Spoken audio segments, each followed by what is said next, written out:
Welcome to Fair Game. I'm Kristine Leahy. My guest today is one of the best freestyle skiers in the world. He's an 8-time world champion, a 5-time X Games medalist, and an Olympic silver medalist. Gus Kenworthy, it's so great to meet you. Yeah, thanks. Thanks for having me. You know, I'm a huge Game of Thrones fan, and it's really hard to not look at you and think Robb Stark.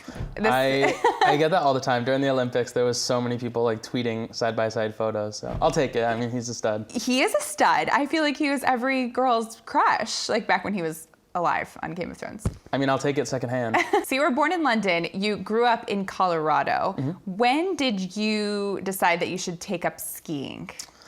I didn't even really decide. It was something my family started doing just all together when we moved. Mm-hmm. Neither of my parents or my brothers had ever skied before, and we just ended up in a ski town by chance because of my dad's work. Mm-hmm. So we all just kind of learned together. I mean, my mom was 40 when she learned, and I was 3, and like it just became like our thing. We like bonded over it. We did it all the time, and I think it just kind of like instilled a love for the sport in me at a really early age.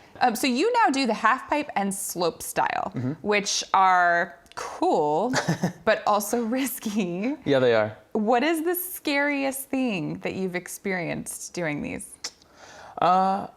I mean, I think like learning new tricks, competing at a high level is really scary, especially in half pipe. Part of the thing that you're rewarded for is amplitude. So you're trying to go as big out of the half pipe as you can because that's going to add to your score. But obviously the higher you go, the more dangerous it is, the higher the consequences are. And the margin of error in half pipe is pretty small. That your takeoff, your pop is what determines where you land on the wall. And if you land at the top on the flat, you're coming 20-something feet down to flat. And if you land in the bottom and miss the wall, it's like 40 feet to an icy transition. So it doesn't feel good, and it's pretty easy to get hurt.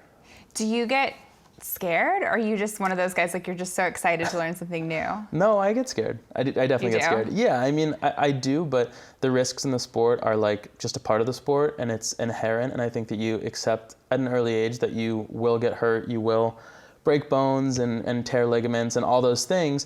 And so it's like the best for yourself to just not think about it. And it's like you kind of know that it's there, and then you do everything you can to make it as safe as possible and make the risks calculated. But at the end of the day, if you get hurt, it's going to happen, and then you just have to rehabilitate and get ready again. So you've had a lot of success in the sport, and you won a silver medal at the 2014 Olympics. Mm-hmm. But you actually said that you felt like a fraud winning silver. I did. I was in the closet at the time, mm-hmm. and I had a boyfriend. I wasn't open about that at all with anyone, my family, my friends. And post the games, I got silver. The 2 guys that got gold and bronze were also Americans. It represented the 3rd U.S. sweep in Winter Olympic history, and it was a really big deal because it was also the first time that our sport was included in the games. And so there was a ton of media around us, and basically all the interviews wanted to know who our celebrity crushes were. They thought we were all single. They wanted to know like what type of girl we wanted. We were dubbed like the heartthrobs of the Olympics. And so everything was kind of like pushed in that direction. Yeah. And suddenly I wasn't like, I guess, hiding who I was. I was actually like lying about who I was, and I was lying by omission and saying things that weren't true, and really just like being someone that I wasn't more than I ever had been before, and on such a huge platform on TV shows and in magazines and stuff. And it kind of just ate away at me. And so I think like normally the press tour after winning an Olympic medal is like every athlete's dream, and it's like the highest like high of your career. And for me, it was like a really low point, and I really hated myself, and I was really frustrated, and I felt like I wasn't being true to who I was. And so it just kind of like, I didn't get to enjoy it. And you had a boyfriend at the time. I did. And that must have been really hard for him too, and for you to watch him go through that. It was, for sure. And I think that it caused a lot of resentment, and I think it definitely created a rift between us because, I mean, he wasn't out either. We were both in the closet, and our relationship was in the closet, but he was still seeing me lying on TV about like the type of girl I liked and things like that. And we were actually bringing dogs back from the games together, and it was getting a ton of press, and he was doing so much of the work. And no matter how much I said, my friend, my friend, my friend, it would never get included. And it was sort of like all about me bringing the dogs back. And it created a lot of animosity. Yeah, because if it was your girlfriend. And I had said my girlfriend, or even if I had said my boyfriend, they would have picked that up and ran with it. But because it's like, oh, it's my friend, and I was too scared to say that, they kind of just ignored that fact. So it was the next year that you decided that you wanted to come out. Yeah. What led to you saying, okay, I got to do this? Well, actually, part of it was that boyfriend and I broke up. We'd been together for a bunch of years, and that was kind of like almost the beginning of the end in a lot of ways. Like it did just create a lot of tension between us, and then things sort of fell apart. And the following season, I was having a terrible year. I had just done so well the previous season, and I had got the Olympic medal, and there was all this attention on me. And then I was just really messing up, falling in my runs, wasn't performing. And I kind of was at a moment where I was like, I think I want to quit. Like, I want to be out. I want to have a boyfriend. I want to live my truth. And I don't feel like I can do that in the sport. And I'm feeling like hyper criticized and judged, and it's a judged sport. So I think I was just feeling really low about myself. And I had like a breakdown to my sports agent, and he was like, you don't have to quit. You can come out in the sport. You can do this. Why don't we just get through this season, and then we can figure out what you want to do. If you want to quit, I'll stand by you. If you want to come out, I'll stand by you. And I was like, okay, you know what? I'm going to do that. And I kind of set my mind to that, told myself I was going to finish the season, and then I would come out at the end of the year. So I made that decision, and really like instantly after I made that decision, I started performing better, and I won the next event and the next event, and ended up on the podium for pretty much every event for the rest of the season, and ended as the world champion. And that was what I kind of wanted to come out, because I feel like no one can argue with number one, and I did it. And you said that you knew you were gay when you were like 4 or 5, right? Yeah. And the first person that you told, which I often think of my dog as a person, was your dog. Yeah, I told my childhood dog. I remember like whispering it to him and being like, I'm gay. And then like obviously he didn't say anything, and I was like, cool. He probably gave you a nod of approval. Yeah, he was there. Sure. He was there for support. But yeah, I mean, I knew really young. I don't know if I knew like, oh, I'm gay and I'm a gay man and that's what this means. But I knew that something was different about me, and I knew that I was different than my brothers and my dad. And rather than like talking to someone about that, I was like, oh, I don't want to be different. So I did everything I could to kind of cover that up. Yeah.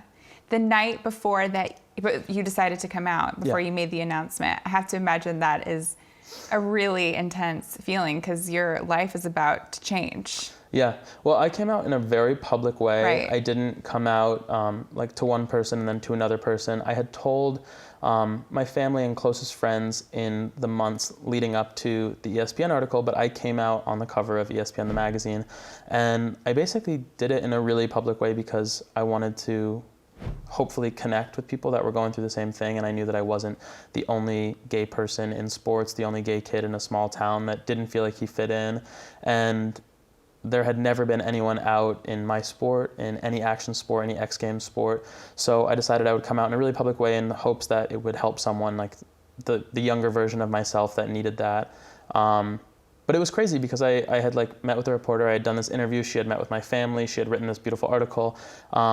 But then at that point, it was kind of out of my hands. I mean, like the magazine was coming out, and I knew that when that came out, I was coming out and I would get to live my truth, but it was kind of like I was at the mercy of the magazine waiting for it. So it was kind of a weird dynamic. Were you nervous about what the reception would be? I really was. I had taken a screenshot of my followers that morning. I was like, I'll never have this many followers again, because I thought like people wouldn't want to follow. You thought they would unfollow you? I thought I was going to get unfollowed, which is so dumb. But I had just set myself up for the worst case scenario, and I was like, I'm never gonna have this many followers, and hopefully I'll still do well at ski contests, but I might not get judged well anymore. And I really just set myself up for the worst possible outcome. And I had told my closest friends and my family, as I said, and they had all been super supportive. And I was like, well, if nothing else, I have these people, and that's all that I need. And so then it came out, and it was just the complete opposite reception. I had so much support. Yeah, you got a lot of fan support. You got some sponsor support. Yeah. What was the best part for you about coming out? The best part, I mean, I guess it was just how well the news was received. And I had people reach out to me that day, so many people, and people that I look up to and admire posted about it, and it was really, really sweet. But I had people in my sport that had actually said kind of hurtful, homophobic things, like jokingly reach out to me that day and been like, I'm so sorry for what I said. I had no idea that you were actually gay. If I had ever known, I would have never said that. And that kind of meant the most to me, because those were some of the things that made it really hard for me to come out.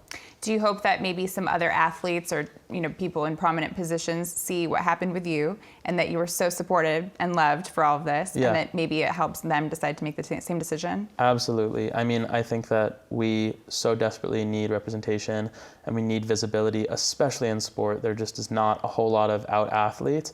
And I know that there are athletes out there, and it's scary to kind of step out and be different, especially in like a team sport. You don't want to mess up a team dynamic, and you don't want to change the way that you've been performing, and you don't want to do anything that's going to kind of hinder your performance.